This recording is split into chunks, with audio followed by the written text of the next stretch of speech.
Gambiyan somyani uyda yaxshi qo'riyamaydigan qizlar pek chiqqansizlar. Mana men buni bugun tafsili qo'rish usulini olib keldim. Gambiyan somyani mendek mushkul usulda qo'rib yeydigan bo'lsanglar, sirtdan gambiyan somyanlari tetimasdan bo'lib ketadi. Qo'rish usulimi ketalik materiallarim bek oddiy. Ems buni qanday qo'raymizki, oxirigacha ko'rib birlikligini baqamdiq.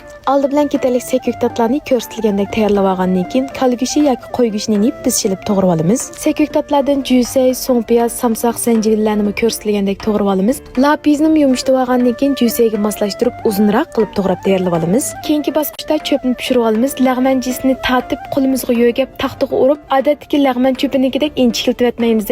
Undan biza tomalat qilib tatib olgandan keyin tatib olgan cho'pni g'irish uzunligida kesib olib, qaynagan qozonga silib aralashtirib 3-4 minut qaynatib pishgandan keyin suzib olib, sovuq suvda 1-2 qatim pakiz choy qo'yamiz. Undan keyin qo'rg'anda cho'pning rangining texim chiroyli chiqish uchun azroq janyo berib aralashtirib cho'pni ranglantirib olamiz. Arqadan Nazifa markasidagi chaplashmas, buz chiqmas energiya sapliq qaznimizni esib olamiz. Arqadan qozonga muvofiq may qo'yib, may qizigandan keyin go'shtni silib bir qo'rib go'shtning qizilligini qo'ygandan keyin go'shtning tamlik pishish uchun azroq kava vichin janyolarni berib, go'sht qizarg'ich qo'raymiz.